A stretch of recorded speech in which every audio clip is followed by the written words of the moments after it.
Listen,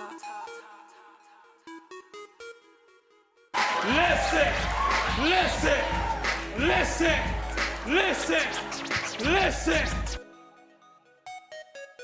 What's going on? We are back with the Listen Show.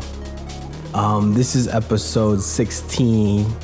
Today we are going to be talking about synths. So originally I thought about going over like the specific types of synths, like pads, leads, and all that kind of stuff. But like I feel like with synths, it's more about the sonics and the vibe that they give off and not the specific one. Synths can set vibes for you. You can get that 80s futuristic sci-fi movie sound. You can get a video game type sound or like a steampunk type sound, if that makes sense. Synths are cool. I feel like with synths, the possibilities are endless. It can be all background effect, or you can have a pad that fills out the body of the track. Like the type of sounds you can get with a synth is pretty versatile. I recommend listening to Lil Uzi because he has a lot of songs where he spazzes on synths. I would say listen to Uzi. Another one is Travis Scott, Birds in the Trap, or Rodeo, the albums. Both are synth heavy and both are classics. And that's a major point to studying instruments is you have to study them when they're expertly used. Not for the purpose of copying how they're used, but just to absorb good music. Remember, you listen to good music and you make good music. So, with that being said, first song we're gonna look into is 20 Minutes by Lil Uzi. One of my favorite producers, the Honorable C Note, produced this. And notice I mention him a lot. He's a very good producer, very talented, good to learn from. If you are a fan of Uzi, you know he has that cartoon visual theme going on, and this one fits that perfectly. The synths make the beat very bright and colorful like a cartoon. The synth work is more ballady in my opinion, but the drums give it some grit and pull it more towards hip hop, along with the faster tempo. I feel like it could easily be slowed and the drums changed, and Chris Brown or somebody like that could really sing on top of it. Uzi tiptoes the line between hip hop and R&B, or really melodies and lyricism. So that gives the music a storytelling feel, but like a hard ballad feel also, which is cool. Next song we're gonna look at is 90210 by Travis Scott. Two artists of similar ilk and similar vibes, but see what I was saying in this song about tempo and drums. In the last song, it was a little bit faster tempo, the drums are harder, and it was more of a traditional kick pattern. And this song, slowed down tempo, the drums aren't hard hitting or anything like that, and they're not like a traditional hip hop drums. Also, that storytelling vibe is a major key. I think I said something about this when I was talking about intensity, and I was talking about the WWE and rock music.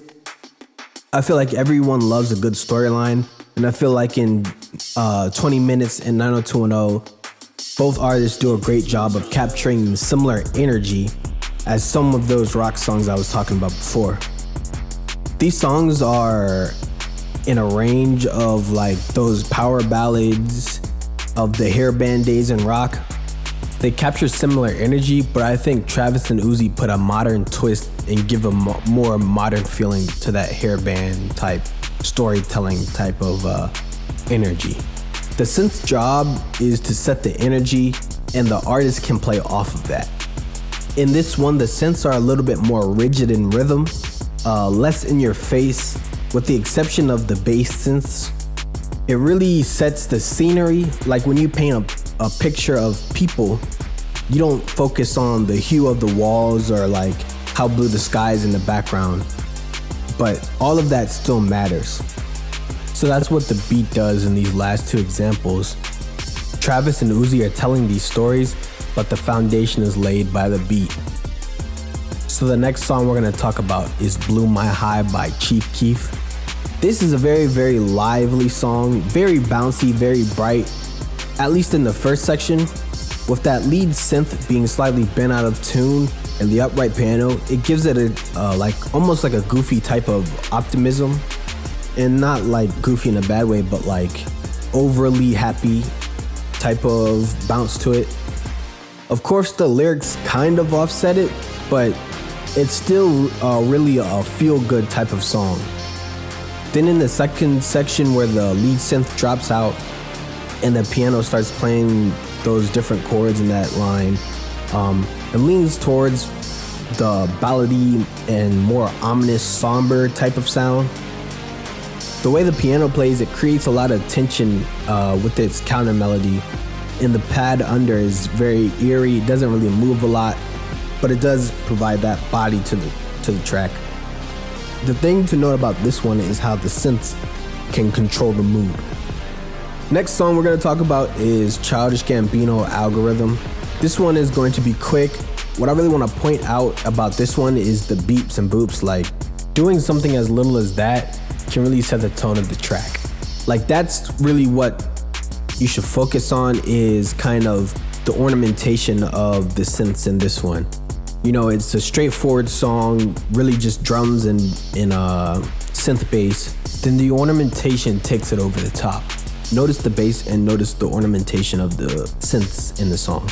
And another thing about the synths is you can make them sound like things. Like in this one, the beeps remind me of like in a movie when somebody's in like a computer lab and they're looking at 1,000 monitors and like somebody's in a chamber or something like that. It's kind of like that. And with synths, I think I said it before, but you can make them sound like sirens. That will step up the energy of the track. A good example of somebody making synths sound like something is like Kanye in Welcome to Heartbreak. He makes the synth sound like a heart monitor. So that's just, you can go with heart monitors, sirens, you can go with like alarms, all that kind of stuff. And using your creativity with that can give you an edge in your music. The next song we're going to talk about is Ayo Technology by 50 Cent. This song is an example of the cool things you can do with synths. The really fast arpeggiator gives it so much controlled chaos, and all it's really doing is playing chords, but it adds so much to the track. The instrumentation of the song, melody and harmony wise, isn't too complex.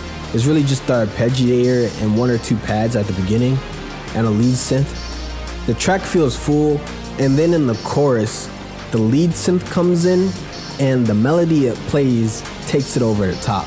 And really the whole beat is a masterpiece, from synths to drums. It is a case study, and I highly recommend that you blast it on repeat, just listening to the different elements each time the song plays. Maybe at night, put on some headphones, listen to it loud in your ears and close your eyes or something, lay in your bed or something, and just immerse yourself in the music. The next song we're going to talk about is I Know by Jay-Z. This one is really about the atmosphere. I don't know if I said it before, but arpeggiators give you that floating or hypnotic kind of feel, and that is the case in this one. The arpeggiator Pharrell uses really gives it that hypnotic kind of feel. And then on top of that, Pharrell plays with controlled chaos. He uses two synths that sound similar, and he has them in a similar range.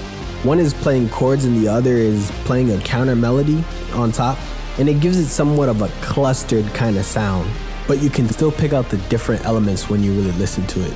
It's just a vibe you can fall into, and again, like I said before, immerse yourself in the production as well as the song. And you can do this with all the songs that I mentioned before. Like, this might be a great list to, when it gets dark, shut off all the lights in your room, get some good headphones, get comfortable wherever, whether in a chair or your bed, and just immerse yourself in the music. You can listen to some songs on repeat, or you can go through a bunch of songs. Notice what you hear, notice how you feel. If you listen to things on repeat, each time you listen over, focus on a different detail in the track and notice how it interacts with everything else. And that is real good active listening, and you'll start to absorb that kind of stuff into what you do. Last song we're going to talk about is by Nipsey Hussle, called Rap Niggas. And This is a sound I feel like the West Coast has really perfected. It's that specific gangster rap synth. It's like the same lead from Nothing But a G Thing by Dr. Dre. And in the Nipsey Hussle song, it gives it a dark kind of an intensity. Like, it's almost like the track itself is like crying or singing out. It really amps up the energy of the song and kind of clusters it a little, adding to that controlled chaos. So that's it. That's all I really wanted to say. As always, there will be a listening list in the description below. I'm only gonna do a few more episodes, so if there's anything you really want to know, let me know in the comments. If there's anything you really want me to go over, let me know. And thank you for listening.